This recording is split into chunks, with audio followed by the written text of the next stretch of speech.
Au pied du mur. Quelle surprenante découverte! Au cœur du tumulte de la ville s'élève une façade majestueuse, dernier témoin de la splendeur de l'hôtel Bonne Semblancée, le plus grand des hôtels Renaissance de la ville, détruit lors des bombardements de la Seconde Guerre mondiale. Un jardin qui invite au calme et à la contemplation.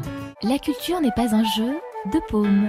Depuis 2010, ce sont les artistes locaux qui s'expriment. Peinture, sculpture, dessin et installations parfois étranges. Qui se souviendra du château défensif fondé par le comte de Blois et de l'aquarium qui y siégeait jusqu'aux années 2000?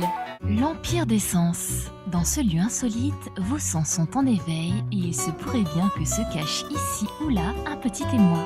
Car l'Étoile Bleue n'est autre qu'un lupanar, accueillant aujourd'hui la jeune chambre économique de Tours, mais qui pour autant a conservé ses décors. Façade dans le style Louis XIII, escalier monumental, galerie, salle aux décorations stupéfiantes et notamment la salle des mariages où, tiens, s'est glissé le visage de l'architecte. Il y aurait tant à dire sur cet hôtel de ville né dans l'esprit de Victor Laloux.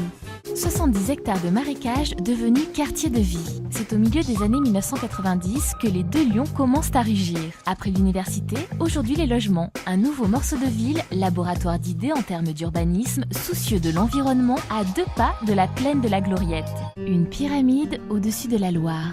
Centre de la culture littéraire, lieu de rencontre et d'évasion, on peut découvrir la Loire et la ville lorsqu'on grimpe jusqu'à l'auditorium. Chapeauté d'un toit de cuivre, la bibliothèque de Tours est aussi le symbole d'une ville qui se relève.